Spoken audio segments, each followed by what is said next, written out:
ഹരി ഓം. ദശകം 20, ശ്ലോകം 10. ശയുവ്രതം ഗോമൃഗകാകചര്യാം ചിരം ചരന്നാപ്യപരം സ്വരൂപം ദവാഹൃതാംഗക്കുടകാചലേ ത്വം താപാൻ മമാപാകുരുവാദനാഥ. സർവത്ര ഗോവിന്ദനാമസങ്കീർത്തനം. ഗോവിന്ദ ഗോവിന്ദ. പദങ്ങളെ ഒന്ന് പിരിച്ചു നോക്കാം. ശയുവ്രതം ഗോ മൃഗ കാക ചര്യാം. ശയുവ്രതം ഗോമൃഗകാകചര്യാം ചിരം ചരൻ ആപ്യ പരം സ്വരൂപം. ചിരം ചരന്നാപ്യ പരം സ്വരൂപം. ചരൻ ആപ്യ ചരന്നാപ്യ. ദവാഹൃത അംഗഃ കുടക അചലേ ത്വം. ദവാഹൃതാംഗ കുടകാചലേ ത്വം. താപാൻ മമ അപാകുരു വാദനാഥ. മമ അപാകുരു, അതാണ് മമാപാകുരു. മമ അപാകുരു. മമ അപാകുരു എന്ന് പറയേണ്ട കാര്യമില്ല. താപാൻ മമാപാകുരു വാദനാഥ. ശയുവ്രതം ഗോമൃഗകാകചര്യാം ചിരം ചരന്നാപ്യ പരം സ്വരൂപം ദവാഹൃതാംഗക്കുടകാചലേ ത്വം താപാൻ മമാപാകുരുവാദനാഥ. സർവത്ര ഗോവിന്ദനാമസങ്കീർത്തനം. ഗോവിന്ദ ഗോവിന്ദ. ശ്ലോകം 10 അന്വയവും അർത്ഥവും നോക്കാം. ശ്ലോകം 9 നമ്മൾ പറഞ്ഞു ഋഷഭദേവൻ തികഞ്ഞ ആത്മാനന്ദത്തിൽ മുഴുകിയവനായിട്ട് ഭൂമി മുഴുവനും അങ്ങനെ ചുറ്റി സഞ്ചരിച്ചുകൊണ്ടേയിരുന്നു എന്ന് പറഞ്ഞു. എന്നിട്ട് ഇനിയും ഇതിൽ 10ാം ശ്ലോകത്തിൽ ആ ഋഷഭദേവൻ്റെ ജീവൻ മുക്താവസ്ഥയാണ് പറയുന്നത്. ജീവൻ മുക്താവസ്ഥ എന്ന് പറഞ്ഞാൽ മുക്തി നേടുക, മോക്ഷം നേടുക എന്നുള്ള അവസ്ഥ. ശയുവ്രതം ഗോ മൃഗകാകചര്യാം ചിരം ചരൻ. ശയുവ്രതം എന്ന് പറഞ്ഞാൽ ഈ പെരുമ്പാമ്പിനെ പോലെ കിടക്കുക എന്ന വ്രതം. എന്താണ് ഈ പെരുമ്പാമ്പിനെ പോലെ കിടക്കുക എന്ന് പറയുന്നത്? പെരുമ്പാമ്പ് എന്താ ചെയ്യുന്നത്? ഒരു ദിവസം അങ്ങ് ഇരയെടുക്കും, അതിനേക്കാളും വലിയത്തിനെയും വിഴുങ്ങി വെച്ച് അത് ഇങ്ങനെ ഒരു അങ്ങ് കിടക്കും. പിന്നെ ആഹാരം കഴിക്കുന്നതോ ഇരയെടുക്കുന്നതോ എന്നെങ്കിലും ആയിരിക്കും, എപ്പോഴെങ്കിലും ആയിരിക്കും.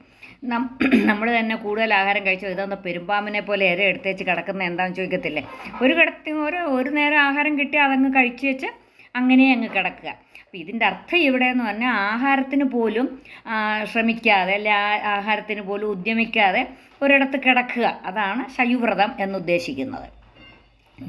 ഈ പശുക്കൾ, മാനുകൾ, കാക്കകൾ ഇവയുടെ ആ ഒരു ജീവിത രീതി എന്നിവയെ വളരെ കാലം അനുഷ്ഠിച്ച്, അതാണ് ശയുവ്രതം ഗോ മൃഗ കാക ചര്യ. ഗോ എന്ന് പറഞ്ഞാൽ പശു, മൃഗ എന്ന് പറഞ്ഞാൽ മാനുകൾ, കാക്ക. അപ്പോൾ ഇവയുടെയൊക്കെ ജീവിത രീതി, ആ പക്ഷികളുടെയും മൃഗങ്ങളുടെയും ഒക്കെ ജീവിത രീതിയൊക്കെ വളരെ കാലം അനുഷ്ഠിച്ച് പരം സ്വരൂപം ആപ്യ, ആ പരബ്രഹ്മസ്വരൂപത്തെ പ്രാപിച്ചിട്ട് കുടകാചലേ ദവാഹൃതാംഗ അഭൂത്. കുടകാദ്രിയിൽ വെച്ച് അവിടുന്ന് കാട്ടുതീയിൽ ദഗ്ധനായി തീർന്നു. ദവാഹൃതാംഗ എന്ന് പറഞ്ഞാൽ കാട്ടുതീയിൽ, കാട്ടിനകത്തൊക്കെയല്ലേ സഞ്ചാരം. അപ്പോൾ അങ്ങനെ കാട്ടുതീയിൽ അകപ്പെട്ട് മരണപ്പെട്ടു എന്നാണ് പറയപ്പെടുന്നത്. വാദനാഥ ത്വം.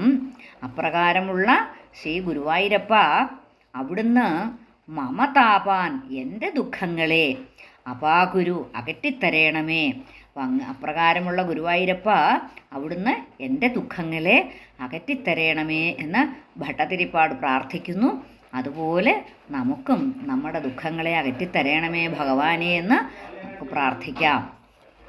അപ്പോൾ ഈ ഋഷഭദേവൻ ആ ശയുവ്രതം അനുഷ്ഠിച്ചുകൊണ്ട് അങ്ങ് ഒരേ സ്ഥലത്ത് തന്നെ വളരെ നാൾ ശയിക്കുകയും ഗോമൃഗ അവരെ പോലൊക്കെ എന്നുവെച്ചാൽ ഗോക്കളെപ്പോലെയും മാനുകളെപ്പോലെയും കാക്കകളെപ്പോലെയും ഒക്കെ യാദൃച്ഛികമായി കിട്ടുന്നതൊക്കെ മാത്രം ഭക്ഷിച്ച് ജീവിക്കുകയും ചെയ്തു വന്നുവല്ലോ എന്നാണ് പറയുന്നത്. അന്ന് വെച്ചാൽ ഗോക്കൾ എന്താ ചെയ്യുന്നത്? ഗോക്കൾ നാട്ടിലും മാനുകൾ കാട്ടിലും കാക്കകൾ ഭേദം കൂടാതെ തന്നെ കാട്ടിലും വസിക്കാറുണ്ടല്ലോ. അതുകൊണ്ടാണ് അതങ്ങനെ പറഞ്ഞത്.